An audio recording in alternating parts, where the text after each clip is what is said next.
What's good, everybody? It's your boy, O'Shea Duke Jackson, back at it again with another episode of the Celebrity Junk. Earlier today, I happened to be on Facebook, and for those of you who are not aware, many people in the Black manosphere hang out on Facebook, and one of the more popular pages that people congregate is Dr. T. Hassan's Facebook page. And he's really active, sharing stories, sharing clips, just keeping the brothers aware of what's going on in the world. Where he shows this clip from a lady on Instagram. Now, this particular clip comes from the Spiritual Word Instagram channel. They are also owned by the Shade Room.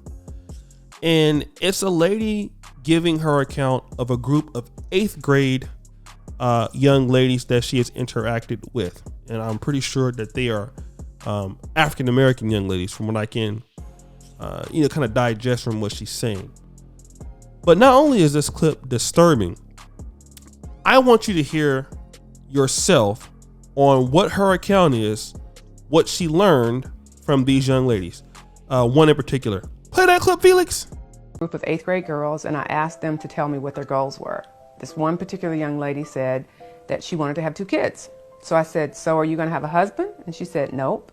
And I said, please tell me why you would choose in the 8th grade to have a goal of having 2 kids and not be married. She said, because if I'm married to him, I can't collect child support. And then she said, why should I marry a man that I have kids by? He might have issues or something. He might be on drugs. And I said, well, if he's too bad to be your husband, do you really think he's going to make a better father? So you heard what she had to say. This 8th grade young lady wants to be a mother. She does not want to be a wife. And when asked about why she doesn't want to get married, because, well, she can't get any child support if she's married to the husband. And so the lady was like, well, what if, why would you, why don't you want to get married? Because he might be weird. Well, why would you lay down and have kids by a man that you feel is weird? And even though this sounds to be confusing and perplexed, it is the norm in Black America for women, not only of her age, of all ages, to talk like this. If you don't believe me, I want you to look at the screenshot here of Keyshia Cole. Keyshia Cole is in her 40s. She has 2 kids already by 2 different men. And what is she saying in this screenshot? That she wants to have another baby after her movie. Not even caring about having a husband, but she wants the baby. And just last week, it was Keyshia Cole crying about how she was stressed out, that she was overworked, no time for the kids and all this stuff. And the normality is that we're living in a very backwards time. That's the reality of what we're dealing with today. We're dealing with people who don't understand the consequences of said actions. And you have young women who have already decided that when I am an adult, I'm going to be a single mom with 2 kids, most likely 2 of those kids from different men, and all those men are worth to me is their seed. That man is not worth living with. That man is not worth respecting.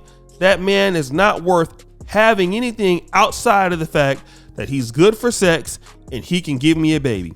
Outside of that, that man is worthless. Now, I'm not going to sit here and say that all Black women feel that way, because many don't. But I'm here to tell you that there are women being trained by the machine of feminism, of liberal policies that shape our understanding of how the world works. And this is what we're dealing with.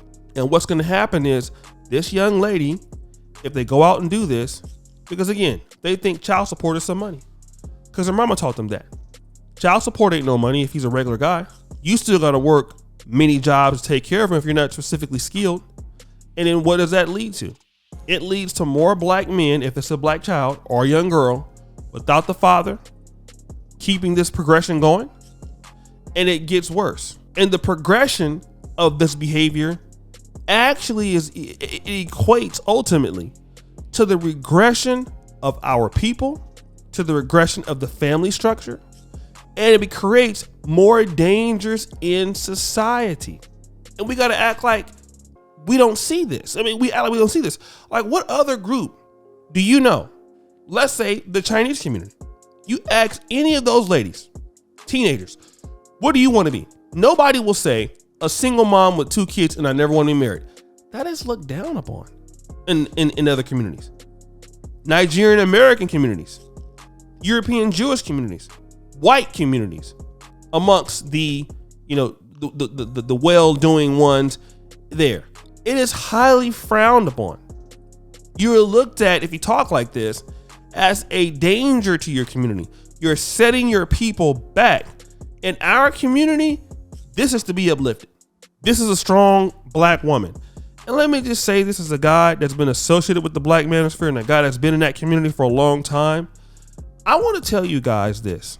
It is nothing wrong with a woman being a wife, being taken care of, being provided for and aided by the community, just like children. It is nothing wrong with that. If you can have a man that can do for your wife, she can have an easier life, she can be submissive and all of these other things. I don't see the problem in that. Some women do, and that's fine. I'm not here to argue with you. But we got to stop acting like that's a death sentence. When the reality is when COVID happened, the most vulnerable group of women around the world were single moms. That's who was impacted the most. And when pandemics come, nobody cares. That, you can't take care of yourself. I mean, look at these people who are homeless in Atlanta.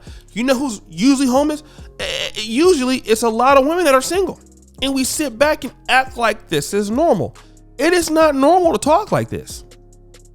And you think that these people, these children that are coming from these homes, they're going to go ahead and do very well? I was talking to Brother George Macon the other day. He was taking a group of young men with his Urban Marriage Foundation. I think it was, maybe, I don't know if it was Altoona, Pennsylvania, or it was, somewhere 2 hours away. He said everybody on the team except for his son is full of single mother-led homes. They're married. Their mothers are not married. Some of them so poor, they can't even afford to go on the trips. Some of these young men ask him, can they live with him? Because it's that bad. Some of the moms are drug addicted. No infrastructure, no money for food. And if the brother isn't taking these kids out there to do things, nobody will do it. But they didn't think about that when they were young. They thought they could do it by themselves. And sure enough, you have black women out there who can do it by themselves. But it is not the norm. So guys, what do you think? It's your boy, O'Shea Duke Jackson, back at it again with another episode of The Celebrity Junk. Already appreciate you for all that you do. Subscribe with the bell. Take out the first come to the top. And as you know, the buffoonery remains at all-time high. I'm out.